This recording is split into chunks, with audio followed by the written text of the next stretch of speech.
Hi everyone, EdGO here. Today I'm going to show you the different types of switches, their schematic diagram and how they work. Normally, we describe or classify these switches based on their appearance. For example, this is called a flip switch.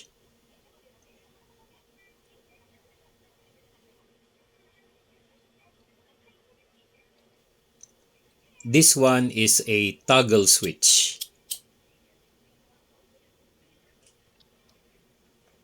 And this is a button switch. But in electrical or electronics, they are classified based on how they are connected in a circuit. I hope this video will give you a better understanding. And so let's get this tutorial started.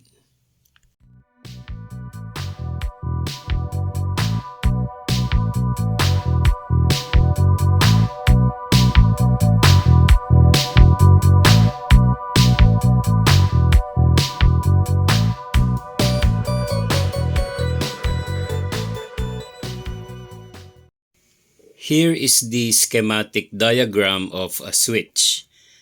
It shows an arrow and a dot. In some circuit diagrams, this arrow can also be drawn as a bar without the arrowhead.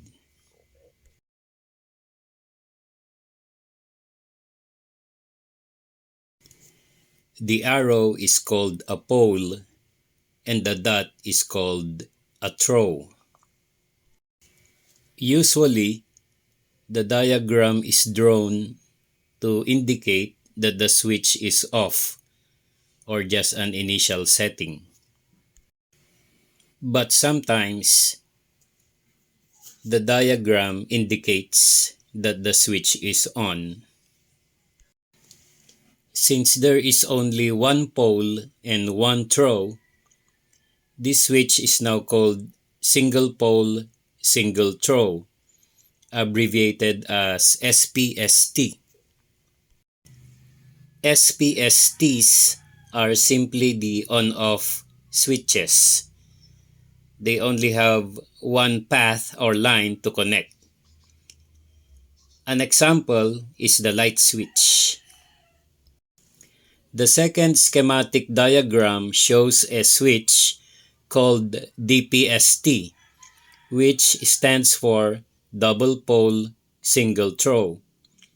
This switch simply consists of two SPSTs, and this dashed line shows that they are turned on or off simultaneously.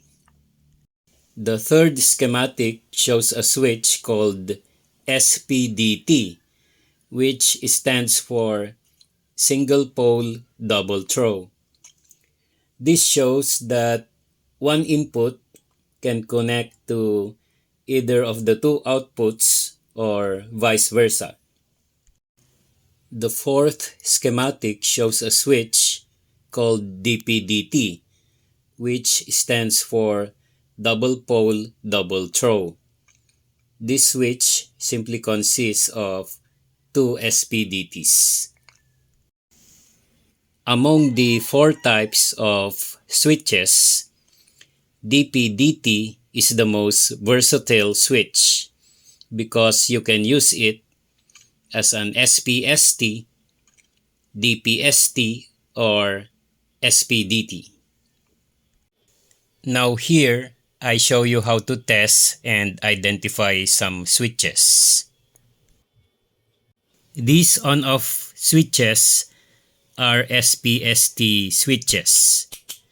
You can easily identify them because they have only two terminals.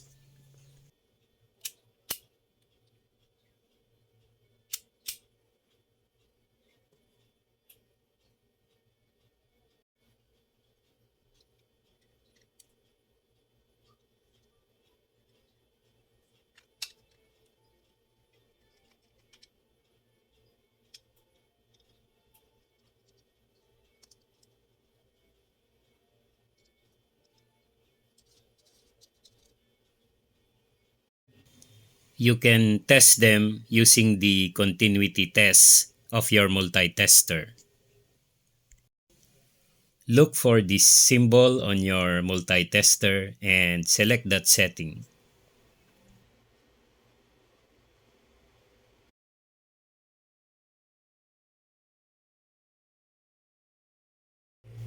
For the digital tester, you need to make sure that the symbol appears on the display by pressing a select button. Now when you short the probes, the tester will beep.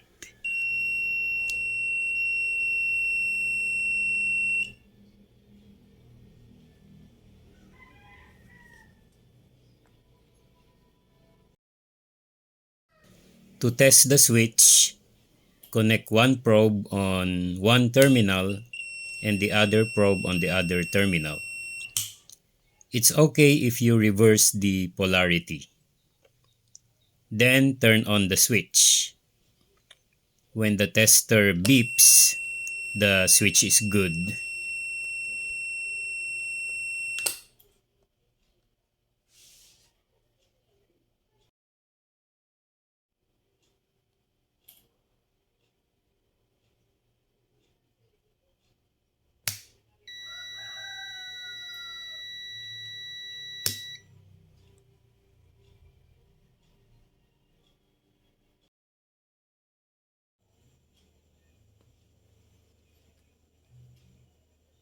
Next, I test a DP-DT switch, which is this button switch. The DP-DT switch consists of two SPDT switches. This set of three terminals here is one SPDT and the other set is the other SPDT. The middle two terminals are usually the poles and the rest are throws.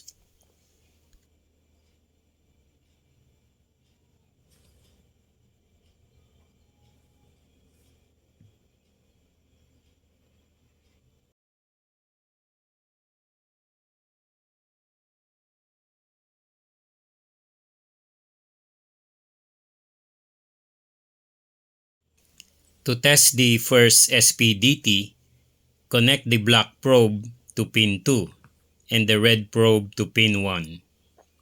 Then push the button to get a beep.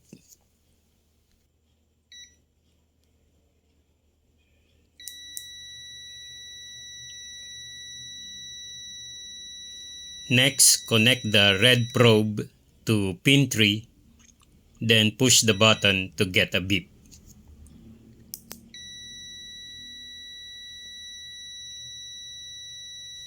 For the second SPDT, connect the black probe to pin 5 and the red probe to pin 4. Then push the button to get a beep.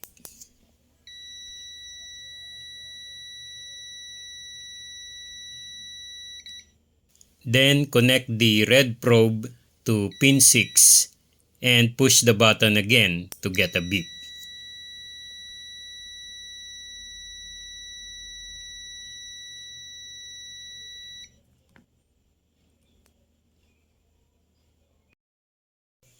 Another way to do a continuity test is to use a light bulb and a power source.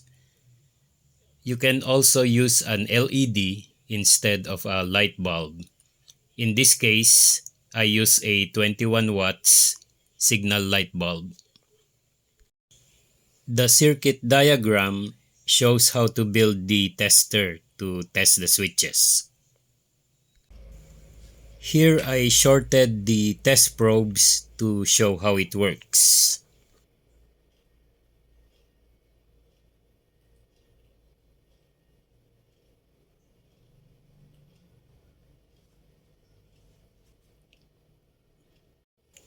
Now I am testing the switches using this method.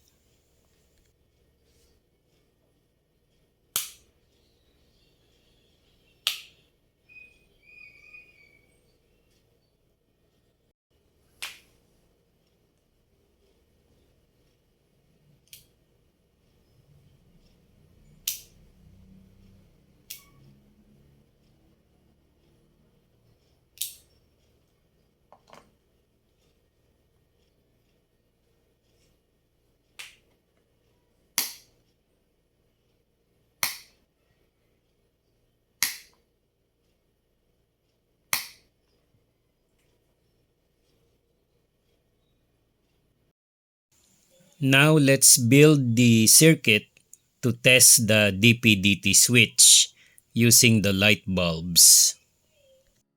The first circuit diagram is for testing the first SPDT switch. I connected the necessary components to build the circuit and test the switch.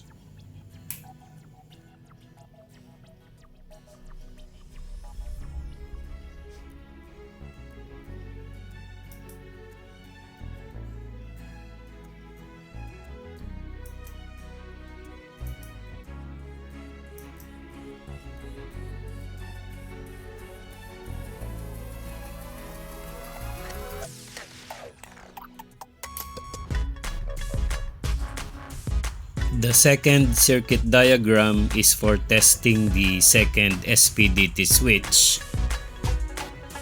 I then build the circuit and do the same tests.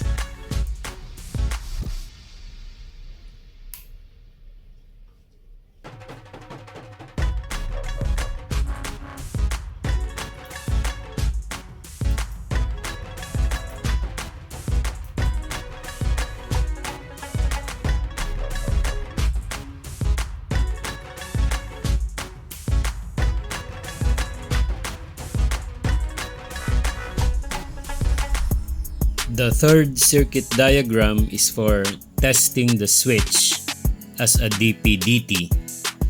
This time, I use all the components to build the circuit and do the same tests.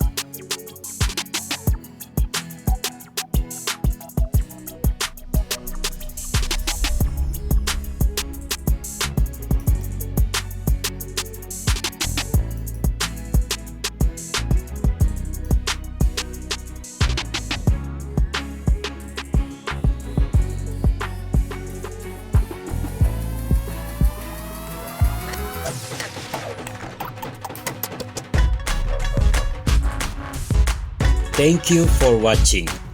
If you like this content and want to learn more, please subscribe to my channel. Get updated about my new tutorial videos by clicking the notification bell icon.